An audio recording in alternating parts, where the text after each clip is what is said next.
மாணவ நண்பன் யூடியூப் சேனலுக்கு வரவேற்கிறேன். இன்று 2022ஆம் ஆண்டு கேட்கப்பட்ட ஒரு கேள்வி. Question number 33. Which one of the points 3 point கொடுத்துருக்காங்க. என்னெல்லாம்னா 10 - 8i 11 + 6i is closest to 1 + i. அதாவது 2 பாயிண்ட் வந்து இதில் எந்த பாயிண்ட் வந்து 1 + i அப்படிங்கிற பாயிண்ட்டுக்கு க்ளோஸாக இருக்குது அப்படின்னு கேட்டிருக்காங்க. இதுதான் கொஸ்டின். ஸோ இந்த கொஸ்டினில் வந்து நம்ம இதை எப்படி சால்வ் பண்ணலாம் அப்படின்னா, இப்போ நம்ம வந்து 1 + i அப்படிங்கிறத நம்ம வந்து z1 எடுத்திருக்கோம். 1 + i அப்படிங்கிறத வந்து z1 அப்படின்னு எடுத்திருக்கோம். 10 - 8i வந்து z2 அப்படின்னு எடுத்திருக்கோம். அதுக்கப்புறம் 11 + 6i அந்த பாயிண்ட் வந்து z3 அப்படின்னு எடுத்திருக்கோம்.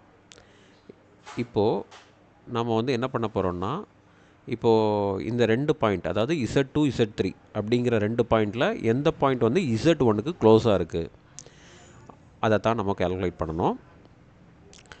இப்போது நம்ம வந்து பார்த்திங்கனாக்கா, இப்போ ஒரு பாயிண்ட் இங்கே இருக்குது. ஸோ இது வந்து z1, so z2, so z2, இந்த பக்கம் z3 இப்படி இருக்குன்னு வச்சுக்கிடுவோம். ஸோ இதில் எது வந்து கம்மியான டிஸ்டன்ஸ் இருக்குது அப்படின்னு பார்க்கணும். அப்போது அப்படி பார்க்குறதுக்கு ஃபஸ்ட்டு z2 - z1 அது ஒரு வேல்யூ எடுக்கணும். ரெண்டாவது z3 - z1 இந்த ரெண்டில் எது வந்து கம்மியாக இருக்குதுன்னு பார்த்துட்டு, எது கம்மியாக இருக்கோ அதுதான் வந்து க்ளோசஸ்ட் அப்படிங்கிறத நம்ம ஒரு கன்க்ளூஷனுக்கு வரணும். ஸோ ஃபஸ்ட்டு என்ன பண்ணுறோம், z2 - z1 எடுக்கிறோம். ஸோ z2 என்னது 10 - 8i, z2 வந்து 10 - 8i, z1 என்னது 1 + i. ஸோ இது ரெண்டையும் நீங்கள் வந்து இந்த z2 - z1 எடுத்தோன்னாக்கா, so real part என்னது 10 - 1, 10 - 1. இமேஜினரி பார்ட் என்னது -8i - i, -8i - i. So 10 - 1 என்னது 9. தென் வந்து -8i - i என்னது -9i. Therefore 9 - 9i. ஸோ இதோட மாடுலஸ் வேல்யூ எடுத்தோன்னாக்கா, so square root of a² + b². அப்போது 9² + 9 - 9 the whole square. ஸோ இதில் வந்து பார்த்திங்கனாக்கா square root of 81 + 81. So value வந்து பார்த்தோம்னாக்கா ஸ்கொயர் ரூட் ஆஃப் 162 அப்படின்னு கிடைக்கும்.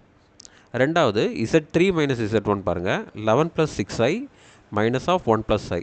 ஸோ ரியல் பார்ட் என்னது 11 - 1. இமேஜினரி பார்ட் என்னது 6i - i. Therefore 10 + 5i. 11 - 1 என்னது 10. 6i - i என்னது 5i. Therefore square root of a² + b² 100 + 25. Therefore the answer is square root of 125. So z3 - z1 வந்து square root of 125 வருது. z2 - z1 வந்து square root of 162 வருது. ரெண்டுலேயும் நம்ம வந்து ஈஸியாக ஒரு கன்க்ளூஷன் வரலாம். square root of 125 is less than square root of 162. Correct? Square root of 125 is less than square root of 162. Therefore z3 - z1 is less than z2 - z1. அப்போது இந்த point வந்து பார்த்திங்கனாக்கா, இப்போ z3 - z1 தான் கம்மியாக இருக்குது, z1 - z2 அதிகமாக இருக்குது. அப்போது எந்த பாயிண்ட் அப்போ க்ளோஸாக இருக்குது, z3ங்கிற பாயிண்ட்டு தான் z1க்கு க்ளோஸாக இருக்குது. z2ங்கிற பாயிண்ட் வந்து z1லேருந்து அதிக தூரத்தில் இருக்குது. ஸோ அதை தான் நம்ம வந்து கொண்டு வரணும். ஸோ இதில் வந்து closest point to z1 is z3. So this is the conclusion. Thank you.